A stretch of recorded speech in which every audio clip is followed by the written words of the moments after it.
si Lur. At ako naman po si Abraham. Ilarawan namin kung bakit mahal ng mga Pilipino ang bansang Pilipinas. Ang Pilipinas ay may magandang kultura. Masipag at mabait ang mga tao dito. Maraming tanawin dito kaya mahal namin ang Pilipinas. Minsa'y natuwa ang may likha, 7,000 pulo ang ginawa.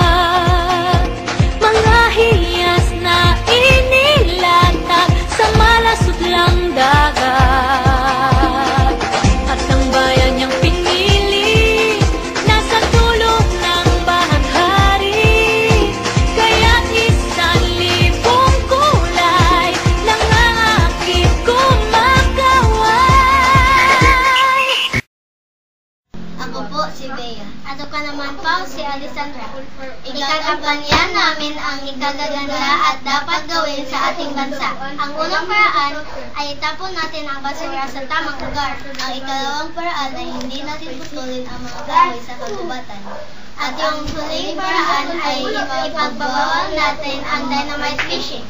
Mga simpleng paraan upang mabuhay ang bansang Pilipinas na malinis at masagana. Piliin mo rin ang Pilipinas, kapulo ang kwintas ng pera. Piliin mo, yakapin mo, kayamanan niyang likas. Piliin mo ang Pilipinas.